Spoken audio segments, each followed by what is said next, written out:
We are live and we are just getting ready. We've got a couple minutes before we get started, but as people are coming in, we want to welcome you.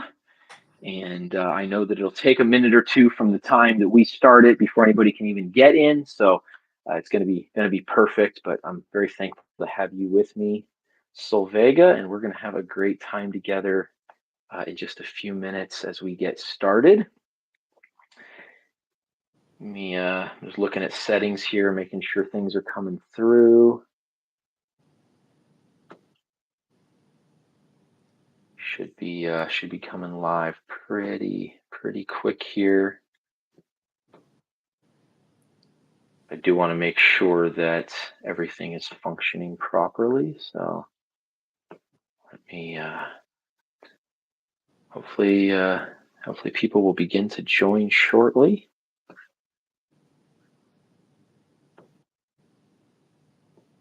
It's an exciting day. We got 1 minute officially till start time. It's always interesting of those events because you never know who is watching you, how many people joined, and I wish I could see others so we could interact. But it's nice to see you, John. Yeah, it's nice to see you as well.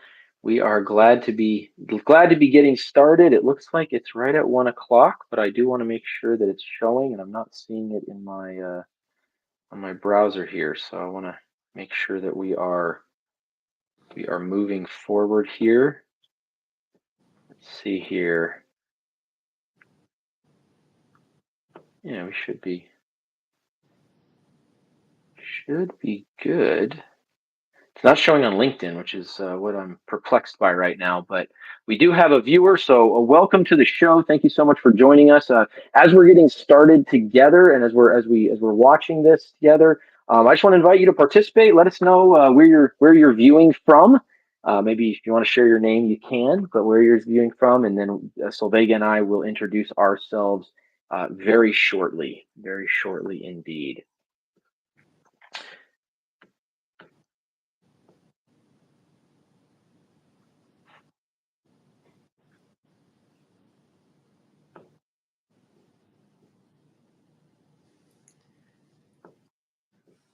Hello, everyone. Somebody can hear me, and I hope we see some familiar faces as well here. I think it's going to be a very interesting discussion for everybody who's joining, and thank you for everybody being here. Absolutely. I'm just right now. I'm trying to make sure it's going to show on LinkedIn. It's showing that it's there, but it's not coming up live. And I wanted to make sure it's live for everyone before we officially get going. So let me just check one more thing so that we can get moving on this. Let me say here, and we're going to manage the event, and we're just going to make sure that we have this link in correctly.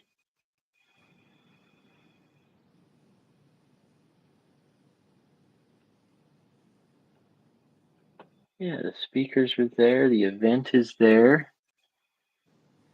It's LinkedIn Live. Yeah, everything is in here correctly. So we're just going to go ahead and get started. And in a worst case scenario, if it's not going to show on LinkedIn for some reason, which I would think it would, it's got many people that are trying to view it and join it. But if it is going to have any sort of issue on LinkedIn, well, we know we can always provide a way to view it on YouTube later. So welcome to our time together. We are asking the question, where do I belong? And based on the fact that we can't find ourselves on LinkedIn right now, it would suggest that we don't know where we belong either. And we're just doing the best we can with what we have. So today, like I said, I'd love to ask if you want to go ahead and participate with us. Feel free to put your name and location there in the chat. We are talking to people that face insecurity. That's not a dig. That's not me trying to speak about or down to anyone. That's just the reality we have as human beings. and insecurity about where do I belong? Where is my place? Where do I fit in? If you've ever had those feelings, then you know what I'm talking about, and you are encouraged, hopefully, by the topic today. We've got a couple of us here that have faced or engaged with this question. And I want to start by introducing my co-host, Solveiga Jaskunas. She is from Lithuania, currently residing in Washington, D.C., and I'm very happy to have her. Solveiga, would you introduce yourself, please?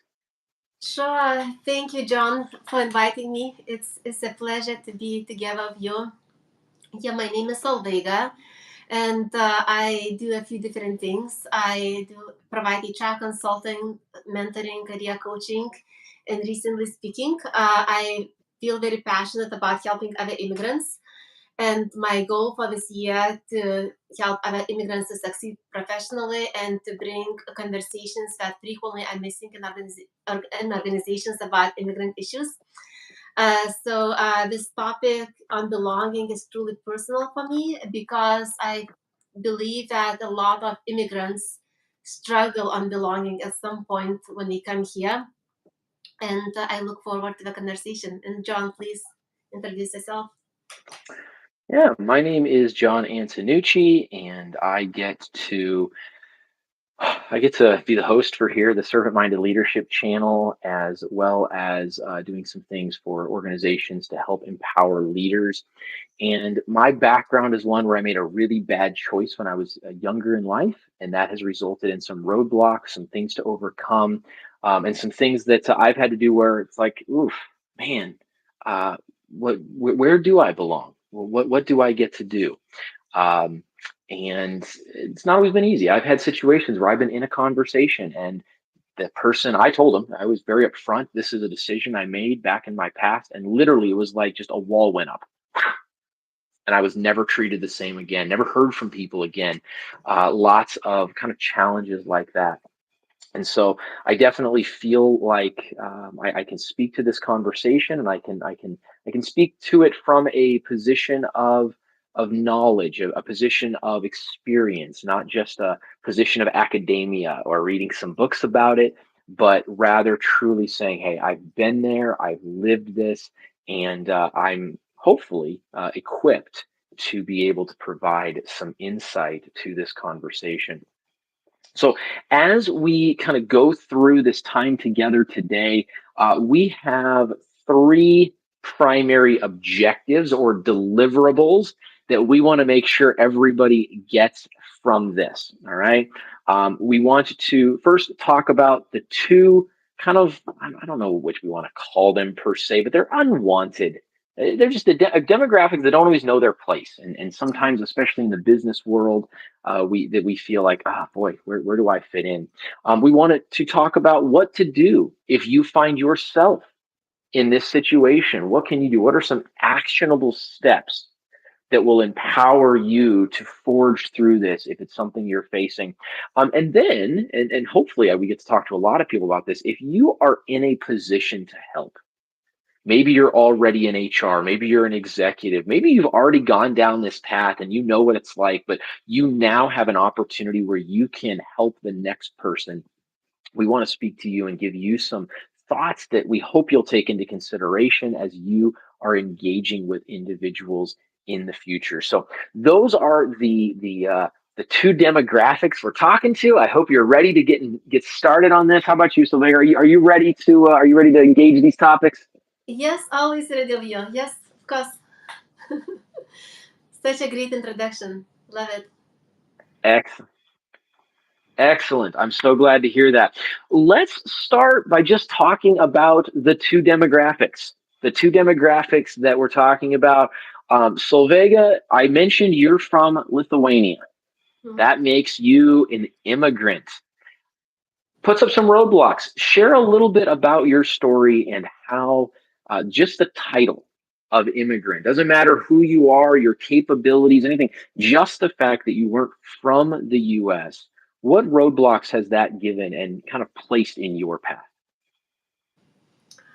Well, I think like it brought a lot of roadblocks. When I Mm, came to the United States, and if we're talking about the topic of belonging, for many days, I didn't know if I will ever belong because it mm, was challenging. At the time I came, English wasn't perfect. Even now, like I have a strong accent. And I got a lot of rejections. Of course, also like just going from one culture to another is a big change. You leave yeah. everything you left behind. You leave the people who really support you, the environment Yes. where you feel really belong, and then suddenly you come to a different environment that is different. Mm, And yeah. also it can be not as welcoming at the beginning, especially when you don't know people, when you don't know the language so well, or other people perceive that you don't know the language. And so very frequently, like even in the social events, when people will say like, okay, so what's your name, and then the next question will be, so what do you do?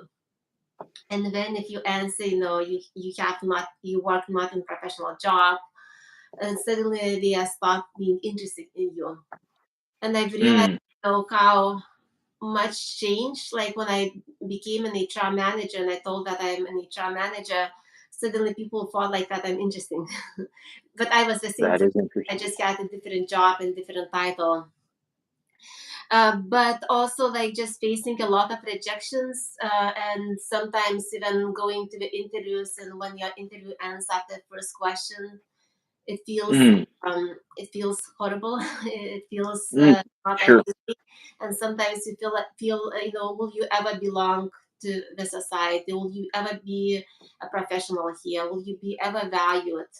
And how long it will take you to develop friendships, to have a network. So yeah, the beginning was definitely challenging, and but in some ways it was the experience that I learned a lot from it as well, and became stronger, more resilient, and inspired me to be where I am today, helping others. That is fantastic. Thank you so much for sharing that. I believe we just realized exactly how we can get this fixed. So we just sent the link over, and I think some people are going to be able to get on. Not certain exactly what's going on, but they're going to be able to see all of this in real time. So that's excellent. As we engage this, you mentioned just these roadblocks, these difficulties, and sometimes maybe I should say all the time. It wasn't like, oh, you did something wrong. It was you just didn't fit in the way that other people might have wanted you to. And that makes a significant challenge. For me, there's decisions that were involved, things that I did that honestly should result in a scenario where I am not as accepted because I needed to prove myself. But at the same time, I don't know that anybody that whether you have to prove yourself or not, I don't know that anybody should have to experience a scenario where they're not wanted or they're not able to really engage with life. And so my scenario is at 19 years old, I made a horrible decision. The decision that I made was a decision to join three of my friends, and we decided to light a fire. Dumb, dumb, dumb decision. The consequences were even worse than the stupidity, though. The consequences for that decision were not just, vandalism or burglary or something like that. My best friend who lit the match did not make it out of that fire alive. And so I lost my best friend. That's a felony to light a fire, obviously. You add a felony plus a death, and you end up with what's known as capital murder. And I was facing significant charges. And to make a long story short, and there's lots of podcasts out there that talk about my story, but to make a long story short, I ended up spending 12 years in the Department of Corrections, learning my lesson, if you will, and trying to become a better version of myself. And thankfully, that's exactly what happened. We did man, I did a lot of work on myself, and we were able to, or I was able to overcome a lot of things. But you fast forward now, 15 years later, my life is completely different. My character has changed. I've added a lot to the world, and it doesn't necessarily mean that everyone just is like, "Oh, welcome back. Yes, come in."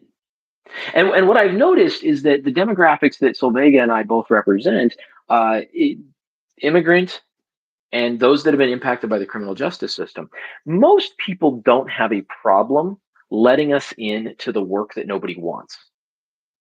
This idea of where do I belong, right? Immigrants and felons, both, yeah, if I want a janitor job, sure, you can have that. You want to push a broom? Not a problem, right? Now, don't get me wrong, janitors are incredibly important. They're some of the most undervalued people in society. I try every time I go to the airport, I try to think if I see anybody cleaning the bathrooms because it makes such a difference. But nobody cares if we take the job that nobody wants. But when you try to get into the professional world, Solveiga, you're in the HR business. I am working in professional services. I was as training manager. I'm director of revenue now, but I work with organizations to help improve their leadership. And they don't always want to let us in to that scenario. And so we wonder, hey, where do we belong? Where do I fit in? And whether you have a label such as immigrant or the one that's been impacted by the criminal justice system, or maybe you have a different label. Maybe it is an ethnic label, or maybe it is a lifestyle label. Whatever your label is, you might be wondering, what do I do? Where do I belong? Where do I go? And the purpose of today's time together is not so that Solveiga and I can spend 60 minutes talking about our story. We love to share our story. We hope that it's empowering. Solveiga's story is probably much more powerful than mine, but we love to do that. But honestly, the value is in you.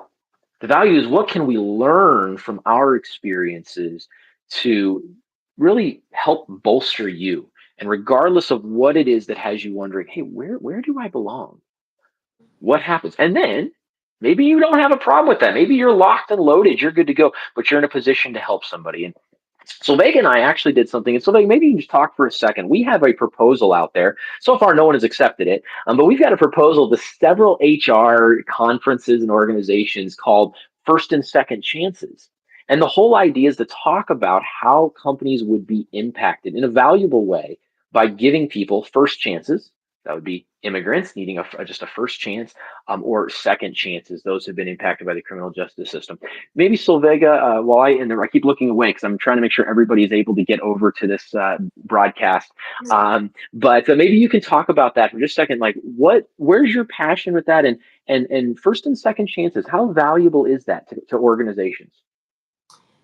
Yeah, so I think this is definitely, I think, an area that how we connected in some ways, because it's interesting how different our experiences were, and yet how much things we in common had, Hmm. because we faced a lot of rejections, we faced that we felt we are not enough, and in some ways it also inspired for us to help others. And so other people joining will be easier. In some ways, this conversation is for that, because we want to help others to succeed. And yes, a lot of organizations saying yes, we want to give people first chances, or want to give it second chances. But the fact is that doesn't happen all the time. I've worked in so many organizations where I see that just because when somebody makes style or grammar mistakes, a few mistakes, and their resumes get rejected, and I say, look, this person's English is not native language, and they write very well, and they say this is not professional to submit a resume of mistakes. Mm, yes. However, like if somebody comes and they are speaking English, not native language, and they have a perfectly written resume, including me, get a question, who wrote your resume? So it's there are these double scenarios, and then people sometimes don't know, what to do, or like even like in the social media. That's why I think a lot of immigrants do not share their stories, and that's why I felt uncomfortable for a long time, because yes, if you share your story and you make mistakes, when you're afraid that suddenly you might not be get hired because somebody will not like you, Yeah. will not hire, will not like mistakes. And yet if you when you don't share your story, it's also you pay the price for it as well, because suddenly you become not visible, you don't have the same opportunities. So there are like these struggles, I think a lot of immigrants face. And yet, I think in organizations, people talk about diversity, and yes, nobody tracks the data, how many resumes of immigrants or people with criminal background checks get rejected, how many of them go Hmm. interviews. And even if when I start talking about immigrant issues and I submitted a proposal, some people say that my topic is not relevant for the organization because we don't have immigrants, or it might be better for international employees, where we have a lot Which of. is just, Yeah, yeah, I mean, that's literally the problem. They're like, hey, let me talk to you about this problem. No, we don't have that problem because we have that problem. yeah, because we don't have any of them, or like, well, I think the people who work with us, we feel fine, we don't say anything. So I think that it is like this this purity, and of course, like in some ways. In HR field, there are not so many immigrants, especially at the high level, and there are not so many people with a criminal background. So, Mm, why, like, I think there is those stories sometimes missing. And in yeah. some ways, this is a valuable conversation because we can bring a perspective that is missing in a lot of social media spaces as well. Absolutely. Absolutely. Now, one of the things that I think we have to bring up is, you told me a story when we were preparing for this. We were talking together. You told me a story, and I don't think it was your story. I think it was about somebody else that you talked to that helped encourage you in your path. And I thought to myself, that's amazing. Like, we have to share that with this audience. But it was about a lady who heard no a lot of times. And can you just share that with the audience? What was that experience like? Well, like that actually was mommy. I listened to her podcast. She invited me to her own podcast, and then I listened to her story. And she told she's an immigrant from Ghana who lives in Netherlands, and she Mm. told she heard so many no's that she felt like her second name is no, her first Oh name. my goodness. And I in some ways, like almost it made me chills because I think a lot of immigrants can relate to that because you hear so many Mhm. no's that you sometimes don't think Yeah. that you ever hear yes. Yeah. Yes, I'm still very grateful to my first manager who hired me because yes, it's nice when somebody says yes. And it's interesting because the I used to teach. So when I was incarcerated, I used to teach classes on how to successfully reintegrate into society. And one of the things I would often tell the individuals that I was teaching is that you're often going to get 20 no's before you get one yes. And it's so easy to talk about that, but when you experience that, when you're experiencing no after no after no, I was just talking to my wife recently about some of the no's that I have received. It begins to eat away at your self-worth, doesn't it? It's not just a question of where do I belong, it actually becomes a question of do I belong? And that is something that if you find yourself in this situation, I said a minute ago that this is not about Solveiga and I's story, but it is about how it impacts you and what we can learn from it. And I think that it needs to be kind of flushed out that it takes a lot of courage. It takes a lot of determination. If we find ourselves in this situation, and again, I'm not talking about just the situation that Solveiga and I might be in, but any label that might say to yourself, where do I belong? Do I have a place? And it takes a lot of courage and it takes a lot of vulnerability. But at the same time, it takes a lot of authenticity. And I know as Solveig and I were talking a couple of days ago, we were talking about the fact that there's times where we have to just make a decision. I know for me, I there were times where I had to decide what is important enough to say, I don't care if anyone accepts me. This is important to me. This is my value system. And if nobody likes me for it, oh well. And then on the other hand, I have to say, but what are some other things that I don't need to be hard headed about? I don't need to insist that it's my way. And I think that one of the things that we could talk about is language, right? So Vega, as you can tell, she speaks amazing English. And she's had to work really, really hard to get to where she is today. And that's an example of she could have said, no, I'm Lithuanian and I speak that language and you need to accept me for who I am. And the reality is that thousands of people, maybe even millions now, would never have gotten to know Solveiga because that would have been a barrier, an unnecessary barrier at that, that would have prevented her from finding a place as quickly and as dynamically because there would be a language barrier. In my experience in prison, when I was again teaching that same reentry class, I would tell people, "Hey, when you get out of here, you can wear whatever clothes you want. Nobody can tell you what to wear. You don't have to wear orange anymore. But you need to know that depending on the choices you make about the clothes that you wear, that is going to impact how people see you." It's just the bottom line. So if I want to walk out of prison and I want to wear baggy jeans that are sunk down, and I want to wear an old raggedy t-shirt, and then I want to go in for a job interview, I need to recognize, do I have the right to wear those clothes? Absolutely. Do I have the right to demand that people accept me for who I am? Sure, but they also have the right to not. And so it's an insurmountable barrier at times where our choices do impact. And so Vega, maybe you can talk just for a minute about the balance between authenticity. I'm going to be who I am.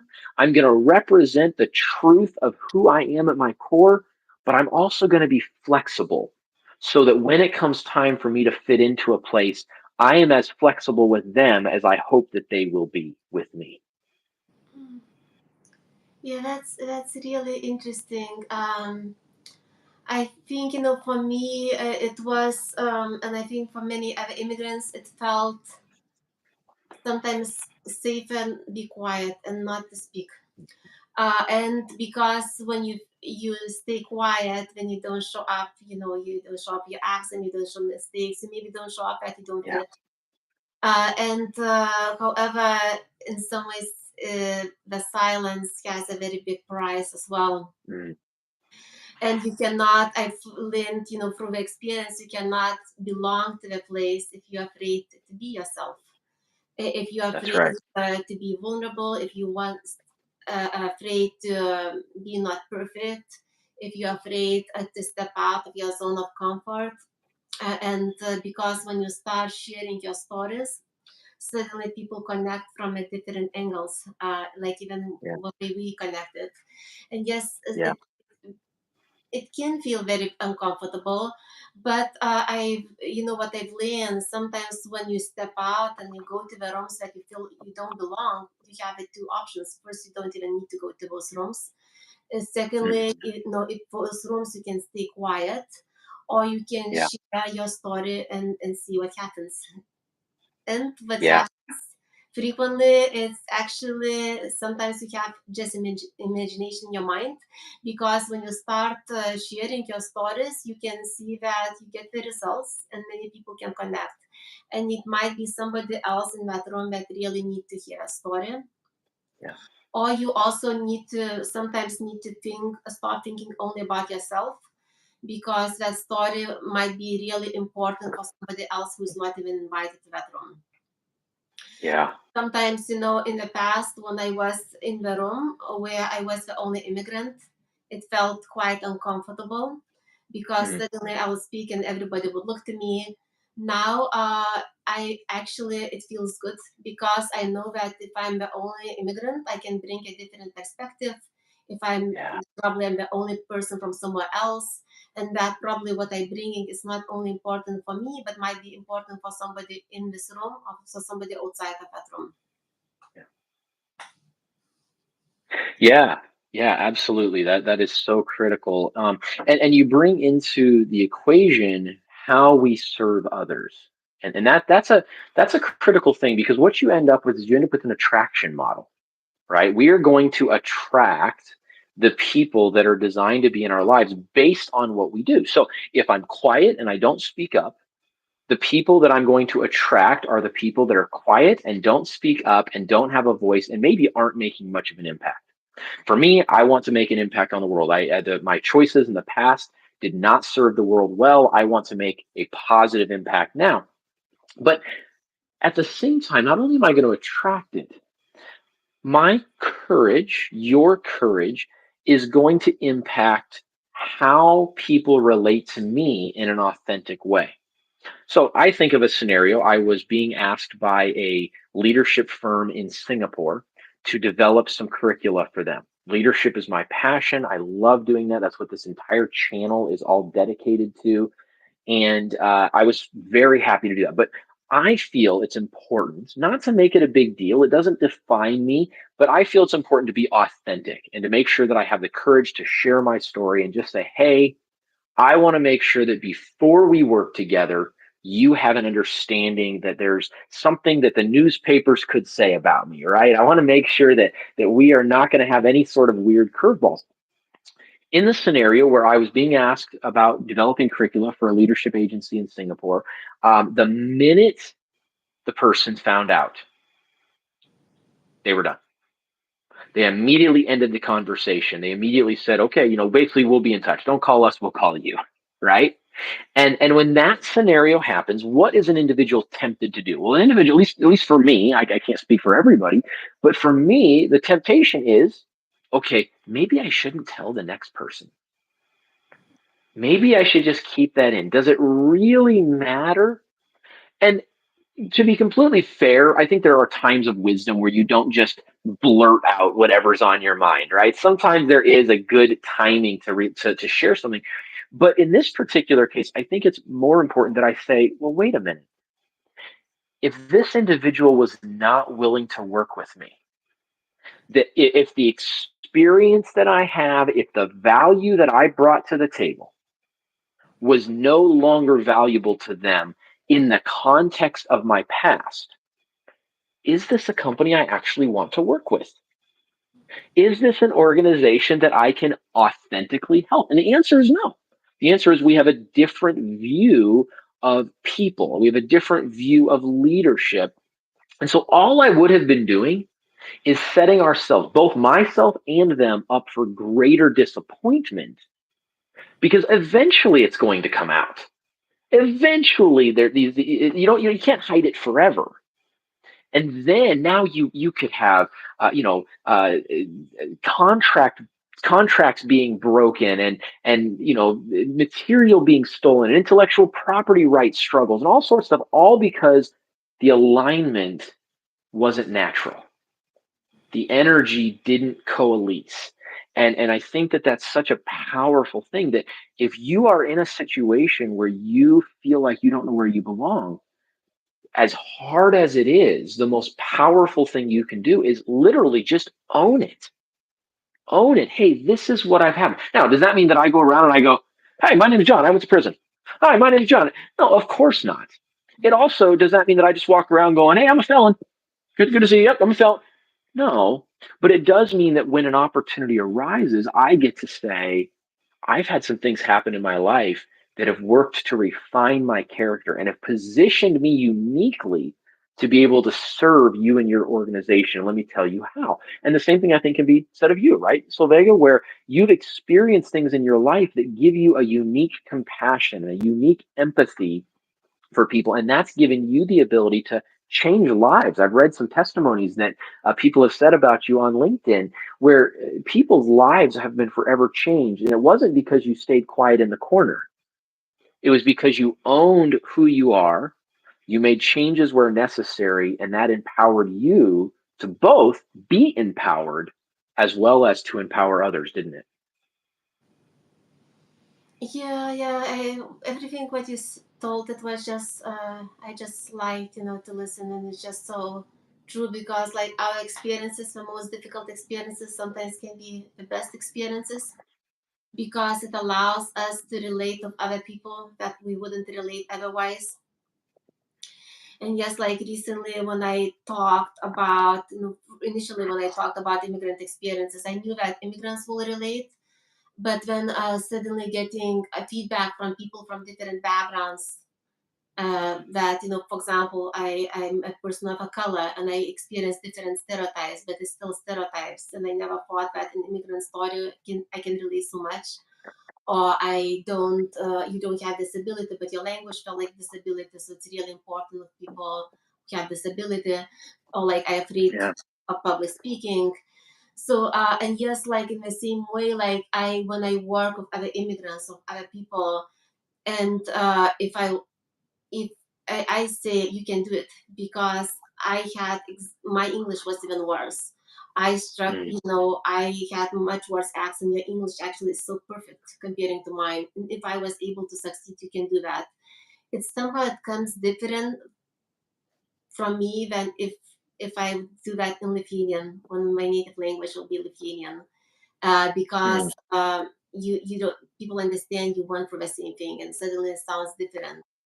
And also like I can see that you cannot think the same way as in your other country to succeed. Like of every person I work, I see you have to change your mindset as well. You cannot start thinking that what helped you in your own country will help you here. Yeah. So you get a different. Yeah, that's a really valuable thought. Will not. Mm-hmm. Yeah, that's so valuable, because I mean the parallels are astonishing, right? You could look at that and you could say, look, we have a woman that's from another country who has not committed a crime. You have a guy who did, and yet the parallel is so close to each other. Where you're absolutely right. The culture Mm-hmm. that was that creates the difference, right? The culture that creates the where do I fit in, oftentimes that does not fit. In fact, if you, for those that know anything about the criminal justice system is one of the most racist places that you can possibly be. Well, that doesn't work in the real world. There's no real value to that. So think if I came out of that and assumed that that was going to get me some friends. I mean, probably would attract some people, but are those the kind of people I want to attract? I don't think so. And I'm assuming the same thing is true with you. Maybe Lithuania is more of a collectivist environment or culture, where the U.S. is more of an individualistic culture. Those differences, they'll make an impact, and you have to decide which ones are important and which ones are you willing to adapt, aren't you? Or don't you? Mm-hmm, mm-hmm. And some of them you have to adapt, otherwise, like for example, let me give you one example. So being Please. humble is a big, actually it's valued in Lithuania, but being humble doesn't help you out in the States if you're looking for a job. And if you don't Yeah. share your story, it doesn't help you out. It doesn't help you out, that you don't show up in the social media, because you might not connect with people. People will not notice. You might be passing some opportunities. So there are a lot of, Yeah. qualities that, or like even networking, you have to be proactive. You have to reach out to people. You have to start conversations. And then if you just Yeah. wait for somebody reaching out, you might be waiting for a long time. It's a fantastic thought, and how we have to just navigate this. So we've talked a little bit about us two representing demographics. We've talked about how, we're not trying to represent ourselves. We're trying to be there for everybody. But we've also made it very clear, hopefully, that this is not about us. This is about each and every individual who, whether they're tuning in live or they're listening to this later on, that you can get some actionable steps. So we've also talked about, what do you face? What are we looking at, and what are some things that we can do? We've talked about looking at our mindset, and not expecting the old way to work in the new context, to figure out what values we hold near and dear, hold on to those, while also being willing to bend on some other things that are maybe less important. And then it's not just having courage, being willing to speak out and own who we are, so that we can be authentic with people and people can be authentic with us. As we kind of pivot, I want to do two things. I want to say, if you're watching with us live, I would invite you to jump into the chat, and if you've got questions for either one of us, feel free to jump in with questions. But if you have a story or something you'd like to share, we would love to invite you to participate. This is not a listening exercise. This is designed to spark conversation. And if you've got something you'd like to share, we would love it if you would drop that into the chat. And maybe you got a question. You got a question for Solveiga about her experience, a question for me. about mine, we would be happy to try to answer as many of those as we can during our time together. While we're waiting, and while I'll keep an eye on the chat here on my computer, but let's pivot to this third section, our third deliverable. And that is, what if you can do something? What if you are in HR? What if you're an executive? What if you're in some position of leadership? What can you do? And I just want to say that I don't care what position you're in, you have felt this way. In fact, the higher up you are in your position, the chances are the more you have felt like, I don't belong here. I don't know who thinks I belong here, but I'm not supposed to be here. And so if you know how that feels, I would encourage you to try to help other people. But Solveiga, what would you say? And I'll say specifically to HR, but maybe anybody you would want to talk to about giving people first and second chances and speaking directly to HR and leaders and anyone who has a voice to bridge this gap for people that don't really know where they belong. I think the most important, not to reject automatically. You meet the people, you have a conversation to learn about them, because very frequently people reject resumes automatically. They think the experience is not relevant, education is not relevant. They assume that language is not good. They assume that the person it will be acting like he like badly when we did one mistake long time ago. When that is forever. So I think first, it's really important to have those conversations. But secondly, I think the hiring managers, there are very frequently people look for perfect candidates, and we don't see the value that people from different backgrounds can bring to them, to the team, how much we can learn from that experience. I myself worked with people from so many different backgrounds. I have mentors from all kind of different backgrounds, and every time I work with somebody different than me, when I'm learning, um, and I think sometimes it just needs humanity. Like I Mm, had one time I had this conversation with one candidate. He was looking for a first job in the States for 3 years. And he didn't get the job because it was another candidate who the hiring manager liked more. But he reached out and asked for the feedback. And he told me how much he's struggling. And I said, well, I cannot provide specific feedback of his job, but why we just meet for your next interview and I can help you because I can see that mm, you could present yourself better. And he said, oh, mm, that's amazing, that would be really good. And so he contacted me in a few weeks and he told me that he has an interview. And so I scheduled time after work and we spent the time preparing him for the interview. And he had amazing experience. He managed team in his country. He was a leader. He got his second mm. degree here. But all what he was doing, he was really not telling so much his story. But when he expanded, his answers were really, really good. And he went to that Nice. interview and he got a job. And what he told me after that, he was very grateful. We met for lunch, but he also told me that he asked for the feedback every single manager, and he had a lot of interviews. But he told me that nobody ever helped him, or nobody ever provided the feedback. And I thought this is a person who's Wow. looking for a first job in a new country for Mm, 3 years. Is it sometimes difficult just to spend a little time helping somebody else? yeah.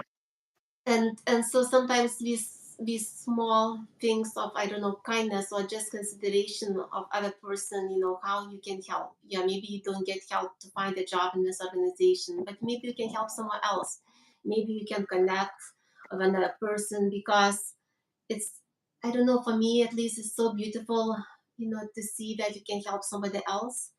It's really nice to achieve your own success, but when you get a call from somebody and they tell you, thank you, you helped me to get this job, it's really rewarding. And it should be rewarding Oh, for nothing others. better. So, Yeah. Oh man, you're speaking to my heart there. There's no better feeling than seeing someone that you've worked with just soar. You give them a little wind under their wings, and then they just get to soar. It's such a beautiful thing. It's truly beautiful. I agree with everything you said, and I love that idea, that actionable of give feedback. You can't always say yes, Because the reality is that sometimes, whether it is a criminal justice impacted individual, whether it is an immigrant, or whether it is any of the other labels that might be out there, sometimes they're just simply not the best person for the job. And I don't think Solveiga or I would suggest that you should give somebody a job because they don't belong. What we would say is don't disqualify them because of that.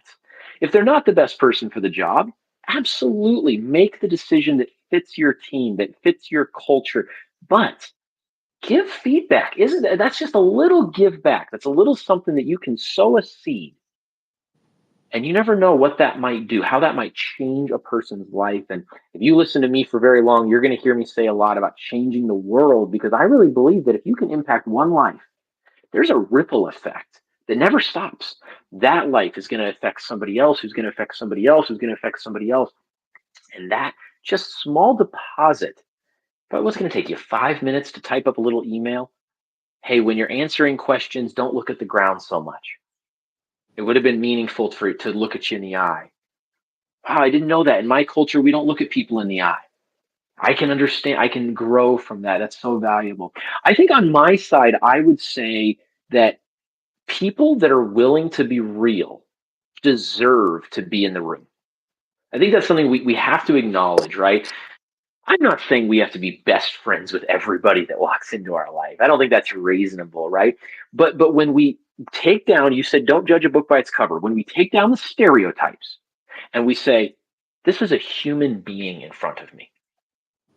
This is a divine creation that deserves dignity by mere inherent value of their personhood. And I'm going to give them that. I'm going to treat them with that level of dignity. When we come at it from that perspective, we have the opportunity to really make a dynamic impact. So they deserve to be in the room.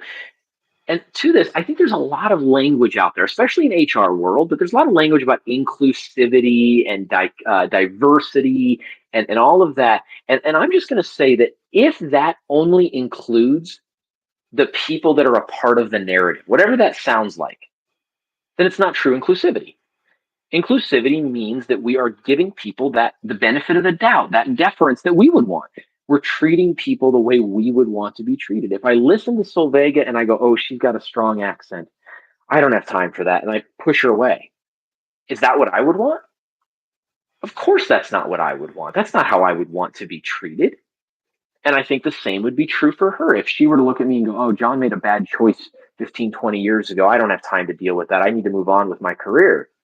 That's not what I would want. Right. And so I think that I would just ask, not asking for special favors, not asking for a handout, but sometimes a hand up, super powerful, and sometimes just giving us a place in the room.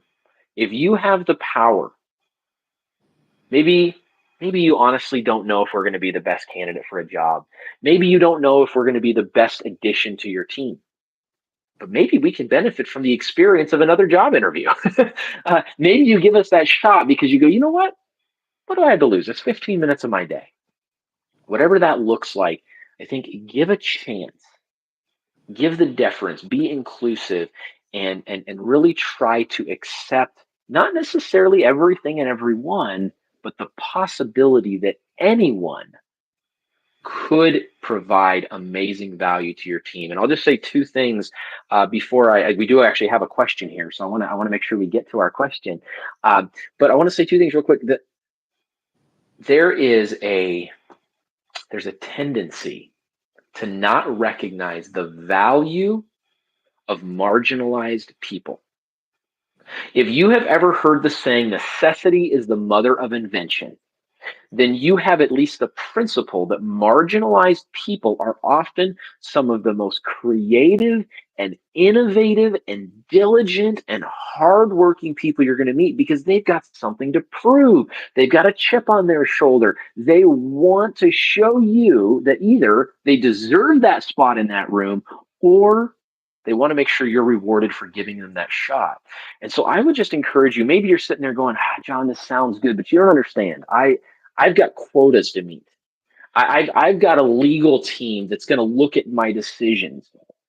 I would just ask you to humbly, I would ask you to consider they might just be, we might just be some of the hardest workers that you will ever encounter, some of the most dynamically impactful people that you could have on your team because we want to succeed more. We don't have as many entitlement issues. People that have been marginalized in any way tend to be the people that are willing to do the most to show not where do I belong? No, I do belong and I will prove it. And I know Solveiga has worked very hard. I've worked very hard. We've done a lot to say, you're not going to tell me I don't belong. I might decide not to belong because I don't want to be with people that don't want me, but I belong anywhere I put my mind to adding value. And I know Solveiga would say the same thing. Solveiga, I want to kick this question over to you. I'm happy to comment on it, but you actually have more experience in this, and I think that you're going to have value. The question from Isabel says this: how would you say that mental health plays a part in that balance between assertiveness and authenticity? We talked about how you need to own it, but at the same time have wisdom. So, how does mental health play into that? And I know that just recently, I'll give you a chance to kind of think about the question. I've had the advantage of looking at it on my screen for the last few minutes. But I know that there is I guess I'll just say I have a story just recently where somebody actually took time to tell me, "Hey, I was authentic about a challenge I was having, and within 3 weeks they fired me." They'd found a reason. They didn't use the mental health challenge technically, but they found a reason. So Vega, I'm going to ask you to answer that, and then I'm going to ask for grace from the viewers. I'm going to need to get my finger in front of the camera because I've got a thing on YouTube that doesn't let me be on here very long, so that I don't get stuck watching shorts, and it's telling me that I'm almost out of time, and I don't want this podcast to get shut off. So my camera's going to go a little weird for a second while Solveiga answers this question about how mental health plays a part. As I said, it's an interesting question. In some ways, it's also like a lot of stigma related to that. And I think, Yeah. a lot of in HR and the leadership, uh, people say we encourage employees sharing their stories. And yes, like when they share their stories, it might be they don't feel safe because they feel that it might affect them. And yes, there are work environments probably it's not so safe to share it. But I've also worked in one place where the CEO shared her issues of addiction of alcohol and shared, her problems of her father, and that open conversation of so many other people. And I think, what happens in a lot of leadership roles, people say it's okay for other people to be vulnerable, but it's not okay for us. But I want almost to challenge that because this is where we set an example. If we are not afraid to be vulnerable ourselves, then we're setting example for others to do so. And for me, it's very more important that to invite employees to those conversations, and if they need help, when they feel comfortable coming and sharing their stories, than if they're afraid, because you cannot help others if you be afraid. So I think, having that environment where first, vulnerability is encouraged and sharing stories and encouraged can help so many people in organizations, and not only a few, but so many others. And John, probably you want to add here too because you talk a lot about leadership. Yeah, yeah. So I think there's a couple things that I would bring into consideration. The first one is the way that this gets the most messy is on basically outcome, right? People need a job to feed their families. And the idea that I'm going to present next is a whole lot easier to talk about than it is to be about. And that was if you're in an organization that is unwilling to work with you as you navigate individual and personal challenges, especially in the scenario where it has no impact on your work whatsoever, that's not an organization you want to be. That's that. I just let's just be real. That's a toxic culture that is not serving you well. But it's a lot easier for me to say that than it is for you as somebody that may be experiencing mental health challenges and wonders what you can say because you can't afford to use that job. And so I think that that is the first thing is maybe being proactive about it is the first step and say, okay, maybe find a better place. If you're worried, if you're sitting here going, oh, I know they already fired the girl down the hall or the guy upstairs or whatever, I'm not going to say a thing. Be proactive and find an environment that is willing to acknowledge you as a human being. Now, do be aware that business is business. And so if your any challenge, whether it's a mental health challenge or a language challenge or any challenge, if it's impacting your ability to do your job, that's not being marginalized. That is, there needs to be growth, there needs to be study, there needs to be something, a counseling, a therapy, whatever it is, so that you can do the job you were hired to do. Because they can't just be expected to pay you to not do the job that they hired you to do. But if it's not impacting your job and it's a personal matter and you're just trying to disclose it, you've got the PTO, you've got the sick time, you've got plenty of ability to manage your situation. um, Ask the question, is this an environment that you want to be in? And then the second aspect of this that I would encourage us to keep into consideration in a matter of specific to mental health is, how can I frame the information in a way that shows it as an opportunity, not a problem? I used to teach individuals on, and this is going back to the prison thing, but I would teach them, how do you talk about the felon question? You're in a job interview and they say, I see a gap in your resume. What was going on? And you got a couple of choices. You can say, I was an idiot when I was a kid. Or you can say, I was away at college and hope they don't Google you, right? Or you can, or you can frame it in a manner that says, let me tell you why I'm the best candidate, not in spite of, but because of. So maybe you're on the spectrum somewhere, and that gives you an incredible opportunity to give attention to detail. Maybe you're extremely energetic, ADHD, and so you can manage 75 tasks at once. Instead of coming and saying, listen, I got a problem, and I don't know how you're going to take this, but I struggle. I was diagnosed with ADHD. I was diagnosed being somewhere along the learning spectrum. Instead of doing it that way, maybe come and say, I found out that I got to do strength. And if we can align my strength with the needs of this organization, here's what we're going to do. And so when it came time for the felon question, I would tell them, acknowledge what you did, talk about what you learned from it, talk about what your goals are moving forward, and then ask for the opportunity. My name is John. I made a poor decision when I was 19 that cost my best friend his life and me over a decade of my life. But during that time, I learned a ton, I grew a ton, I fixed my character flaws, and I was able to earn several degrees over the course of time. And now I'm looking to make an impact in an organization because I know I have a lot to offer based on what I've done. And I bet Solveiga could do something very similar, although granted, I had years to kind of build that up teaching classes. um, but the idea is the same. And that idea is, how do we frame the information? It's not an easy conversation to have, Isabella. It's a great question that you've given to us to say, hey, where's that balance? And the balance really comes down to knowing where we want to be, who we want to be with, how we want to serve them, and how we communicate that.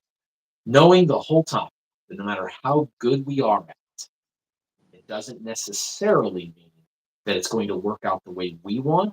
And that's where we revert back to our second point, I guess, about, hey, time to be resilient, time to be authentic, time to be courageous, time to be all of those things that we talked about. Because now I'm back in the situation. I don't know where I belong. I know I've got this. I know for a fact that I'm going to be able to add value. So, Vega, are you still with us? I can't tell if Yeah, your screen yeah. froze on me or. Yes, Yes. Okay. Beautiful. yes, it is. Let me see if I think it's maybe my phone is to be charged.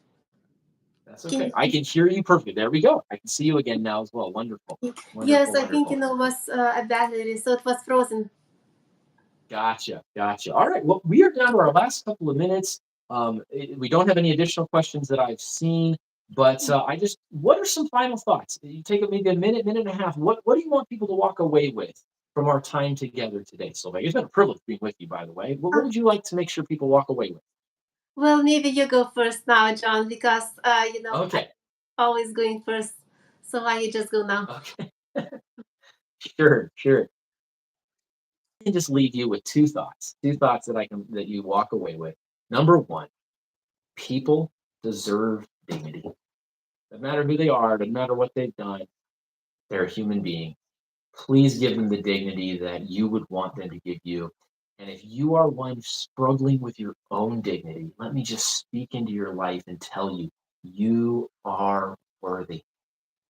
You are valuable. Others may or may not see it. That doesn't change the intrinsic value that is within you. And I believe in you. Solveiga, I know, believes in you. And I know that if you will keep pressing through and you'll maybe put into practice some of the things we talked about, you're going to do amazing things. Solveiga, what do you got for me? That was really beautiful, John. And yeah, thank you so much for this opportunity.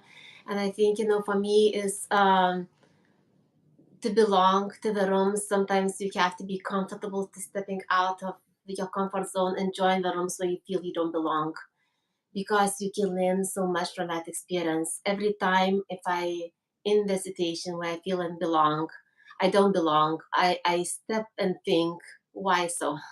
And maybe what I can do myself that I will feel to belong. And maybe I need to step and share out of my zone of comfort and share my story. Sometimes listen others. Because there are many people who stay in those groups where they feel comfortable, but the biggest learning happens when you step out of your zone of comfort. And yes, during that time you have to be courageous, bold, compassionate, and kind to ourselves, that you don't get discouraged, because you can learn from that experience. Absolutely. Solveiga, it has been an absolute delight doing this with you. I hope that our viewers got as much out of it as I did, but it looks like Leandra said, so proud of Solveiga. She's so wonderful. This was wonderful, and she looks forward to catching up on what I missed waiting for LinkedIn to go live. I will do my best within the next 72 hours to get a link out for this video on the YouTube channel to anyone that signed up on LinkedIn, so that they can go rewatch this or watch it for the first time if they didn't get over here. Thank you for joining me, Solveiga. Thank you to each and every one of you who joined us. This is the Servant-Minded Leadership Channel. If you haven't subscribed to the channel, we would love to have you. We put out videos on a regular basis encouraging leaders. Our heart is to empower leaders to change the world, and we hope that you share that video. Thank you so much.